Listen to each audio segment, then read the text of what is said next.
Dando continuidade ao capítulo de zeros de função, vamos falar hoje sobre método de Newton-Raphson.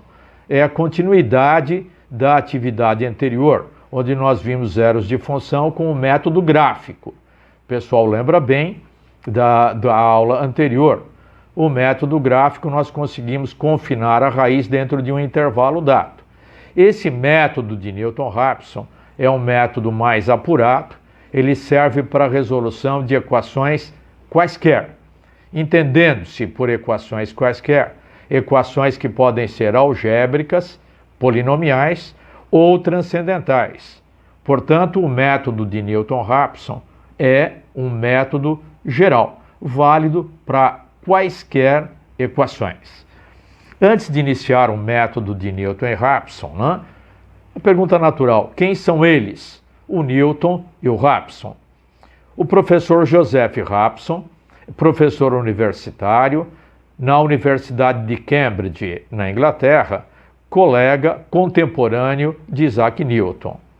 O grande Isaac Newton, eu sempre falo aos alunos em cada aula, ele está presente em grande parte das nossas aulas, não só no cálculo numérico, como durante o curso de engenharia, qualquer modalidade que os colegas estejam fazendo.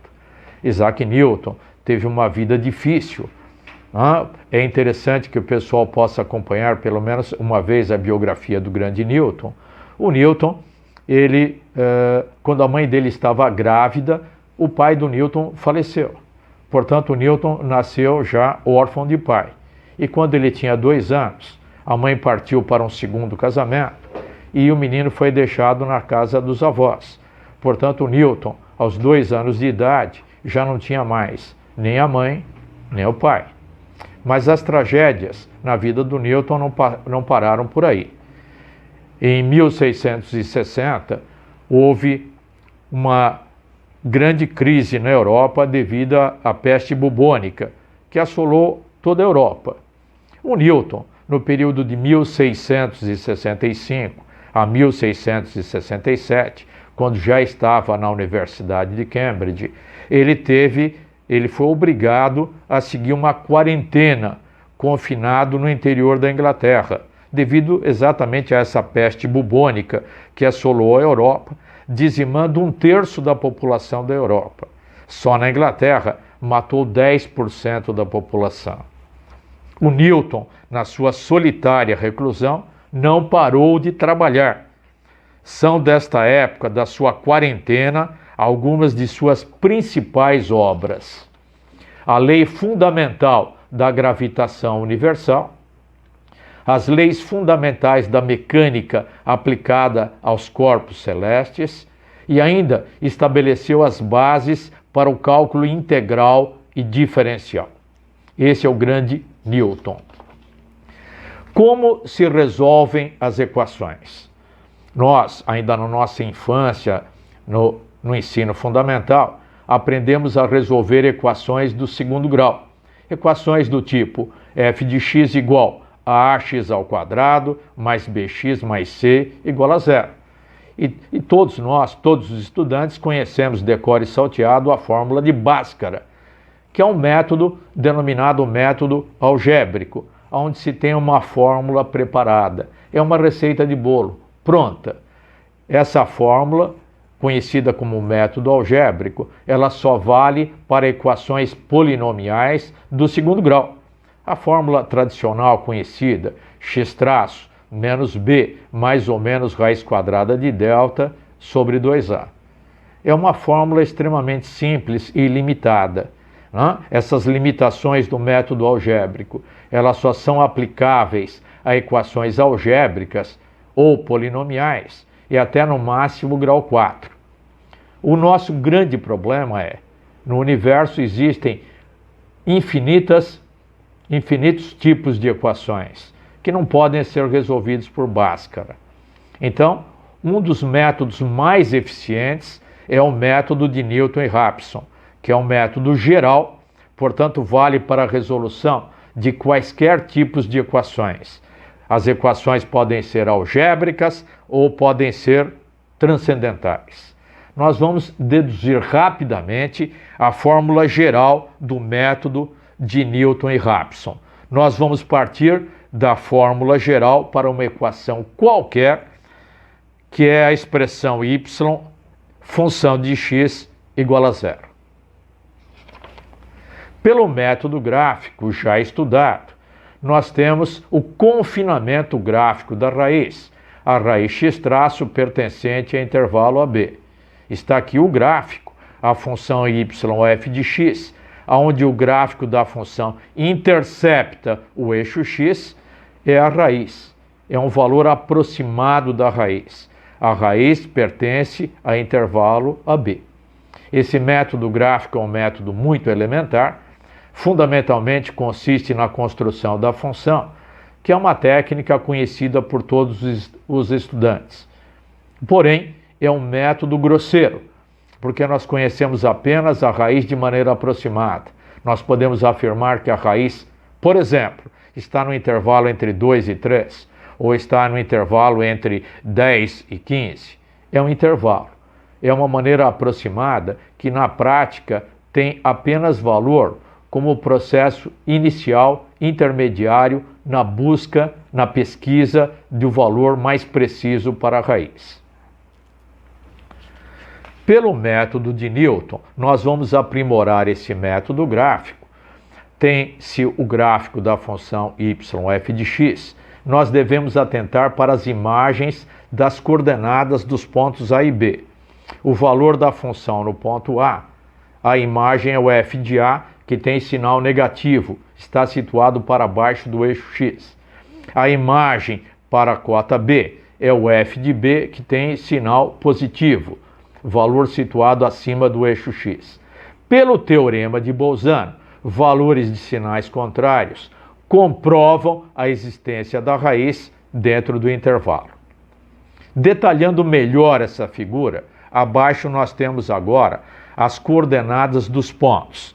O ponto B, nós vamos adotar junto com o ponto B uma aproximação inicial que nós vamos designar com índice zero. Os colegas conhecem de toda a física, de toda a mecânica, de todo o cálculo aplicado à engenharia. O índice zero indica um evento inicial. Então, o x0 para nós é uma aproximação inicial da raiz. É a técnica utilizada por Newton e Raphson. Poderíamos ter adotado x0 ou com a extremidade A ou com a extremidade B, como nós fizemos na figura. Como x0 coincide com a extremidade B, pela geometria analítica, o f de x0 coincide com f de B. E, portanto, o ponto P tem coordenada x0 e f de x0. Pelo ponto P é um ponto de tangência. Esse ponto P segue uma propriedade da geometria, que normalmente os alunos de engenharia conhecem. Por uma curva convexa qualquer, em qualquer ponto da curva existe uma reta tangente. É um teorema de existência e unicidade. Essa reta tangente existe em cada ponto e é única. Para cada ponto da curva existe uma reta tangente e ela é única. O Newton, pelo ponto P, traçou a reta T, reta tangente. É uma reta inicial, primeira reta tangente. Por isto que o método de Newton-Raphson também é denominado método das tangentes. O traçado geométrico da dedução da fórmula geral utiliza o traçado geométrico de retas tangentes. A reta T é a reta tangente. Observa que a reta T, ela intercepta o eixo x num ponto x1. É uma primeira aproximação com a raiz. Importante observar, x1 não é raiz, é uma aproximação com a raiz x traço. É uma técnica evolutiva demonstrada por Newton. Esse triângulo retângulo para nós é a peça fundamental para a demonstração da fórmula de Newton, né? A unidade genética para a demonstração da fórmula de Newton é esse triângulo retângulo que será detalhado a seguir. Observar os pontos, os vértices do triângulo retângulo. O ponto de tangência, ponto P, que tem coordenada x0 e f de x0. O ponto x0, que coincidia com a extremidade B, aqui em cima do eixo x, as coordenadas desse ponto são x0 e 0. E o terceiro vértice do triângulo retângulo, x1, que é a primeira aproximação com a raiz, no triângulo retângulo, ele tem as coordenadas x1 e 0. Então, esse triângulo retângulo é a peça fundamental para a demonstração da fórmula de Newton e Raphson. Observem, pelo triângulo retângulo, né, o ângulo agudo formado, o ângulo alfa, da trigonometria do triângulo retângulo, o pessoal lembra que a tangente do ângulo alfa é cateto oposto dividido pelo cateto adjacente. O cateto oposto é o ΔY, que é uma medida na vertical. Na vertical é uma diferença de ordenadas. Ordenada 0 menos a ordenada f de x0. Eventualmente poderia ser adotado o sentido oposto. Nós adotamos então inicialmente o sentido 0 menos f de x0. O cateto adjacente é o ΔX, é um segmento na horizontal. Segmento na horizontal é uma diferença entre abscissas. Então, seguindo o mesmo sentido adotado inicialmente, nós faremos a abscissa x1 menos a abscissa x0. É o segmento, então, x1 menos x0. A tangente de alfa é o ponto mais importante da demonstração da fórmula de Newton e Raphson. Nós temos que recordar dos fundamentos do cálculo integral, lembrando que a tangente do ângulo alfa, no cálculo integral diferencial, ela é a medida da derivada da função no ponto de tangência, que nós estamos representando por f' no ponto x0. F', lembrando e destacando, é a derivada da função no ponto x0. Portanto, a tangente de alfa, cateto oposto dividido pelo cateto adjacente, nós vamos substituir os elementos, os três elementos aqui na expressão inicial. A tangente de alfa, que é a derivada da função no ponto de tangência, o ΔY, que é 0 menos f de x0, e o ΔX, que é x1 menos x0. Agora, o nosso trabalho, né, é um trabalho burocrático aqui de álgebra. Né? Essa burocracia como é feita? Nós conhecemos, x0 é conhecido, portanto, f de x0 também é conhecido. A derivada f' de x0 também é conhecida, facilmente calculável. A única incógnita é x1, que é a primeira aproximação que será calculada. Primeira aproximação calculada. Então, dentro desse trabalho, né, dessa burocracia aqui algébrica, nós vamos isolar x1.